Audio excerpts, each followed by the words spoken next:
Oke, baik, terima kasih atas waktu dan kesempatan yang sudah diberikan kepada saya. Kembali lagi bersama saya di sini, Frans Pira, dengan NIM 1734030028. Saya dari kelas A reguler sore, dan di sini saya akan membahas isi dari buku yang ke-14 dalam mata kuliah kajian seminar masalah-masalah sosial.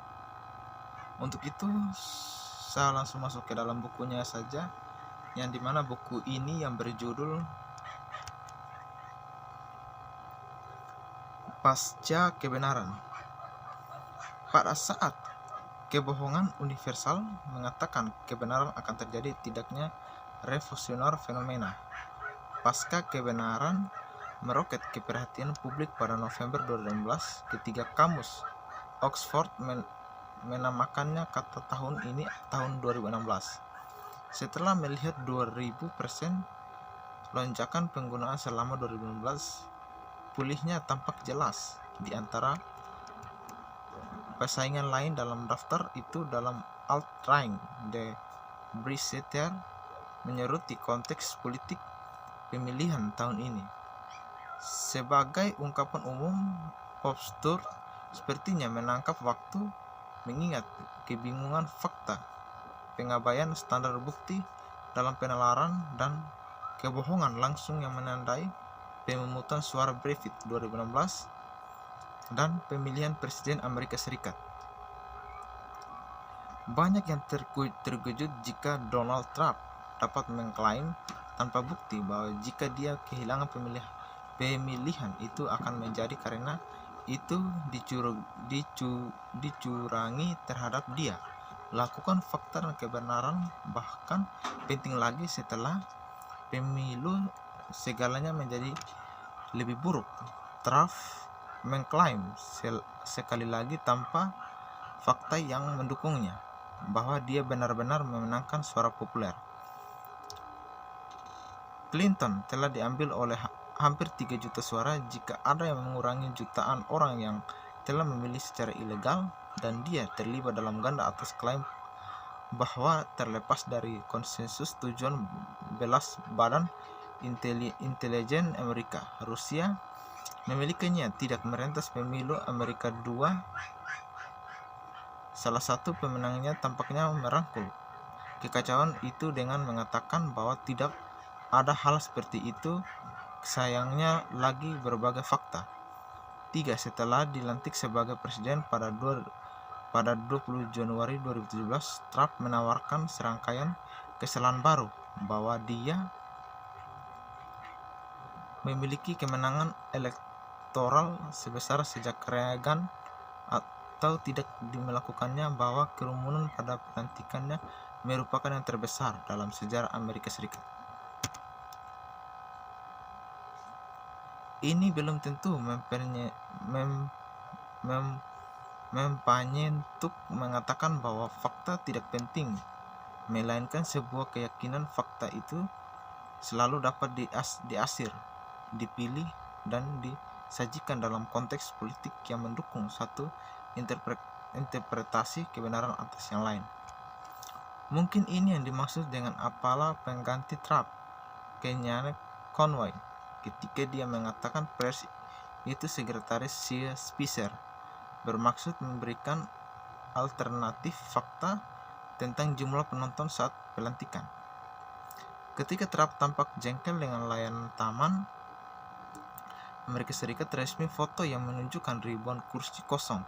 Jadi apakah postur hanya tentang perbohongan? Apa itu hanya putaran politik tidak tempatnya seperti yang disajikan dalam debat saat ini? Kata pasca kebenaran adalah normatif yang tidak dapat disederhanakan. Ini hanya menunjukkan ketidakpedulian yang cerobot terhadap apa yang benar. Itulah yang dilakukan Trump, dan ada sikap lain yang lebih partisan yang lebih bisa dilakukan memiliki kebenaran juga. Ketika Gingrich mengklaim bagaimana caranya kami Rasa angka membunuh lebih penting dari FBI. Statistik orang curiga hanya dari sikap bisnis.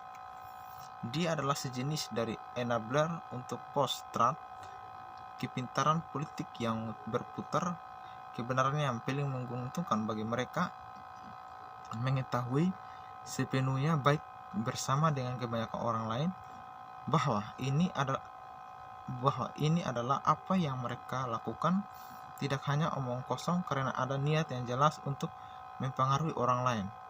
Namun post-truth juga ada di genap bentuk yang lain ganas. Ini adalah saat penipuan diri dan delusi terlibat dan seseorang benar-benar percaya ketidakbenaran bahwa hampir semua sumber yang dapat dipercaya akan membantah dalam bentuk yang paling murni.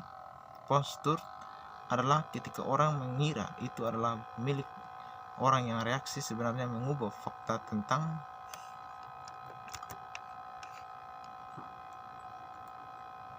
namun semuanya tampaknya cukup memusuhi kebenaran.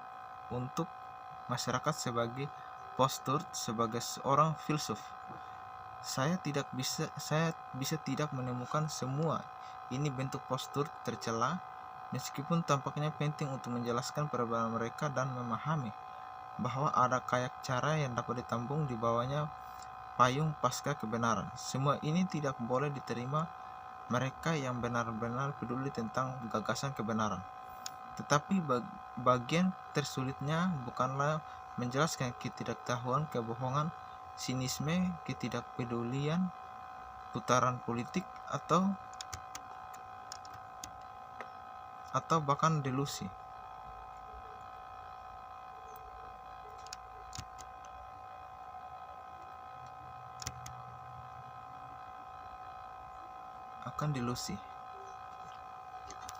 Kami telah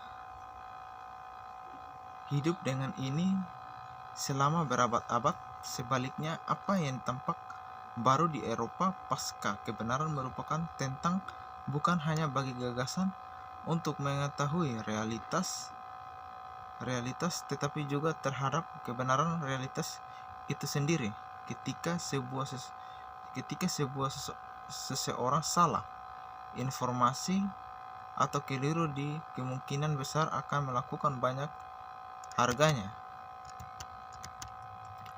Berharap obat baru akan menyembuhkan hati kita, penyakit tidak akan membuatnya jadi, tetapi para kepemimpinan kita atau pluralitas masyarakat kita menyangkal fakta-fakta dasar konsekuensi bisa menghancurkan dunia. Saat Presiden Amerika Selatan Thabo Mbeki mengklaim bahwa obat antiretroviral adalah bagian dari plot barat dan bahwa bawang putih dan jus lemon dapat digunakan untuk mengobati AIDS.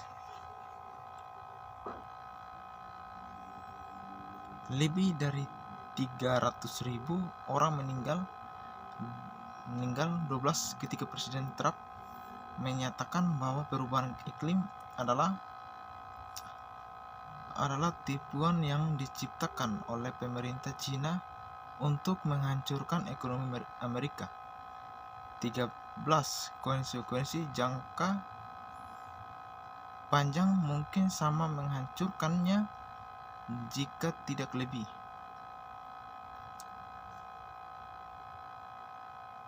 Namun masalahnya sebenarnya di sini menurut saya bukan hanya konten dari keyakinan tertentu atau keterlaluan, tetapi gagasan menyeluruh itu tergantung pada apa yang diinginkan benar. Beberapa fakta lebih penting daripada yang lain. Oke, mungkin hanya ini saja video review M14 saya. Atas waktunya saya ucapkan banyak terima kasih.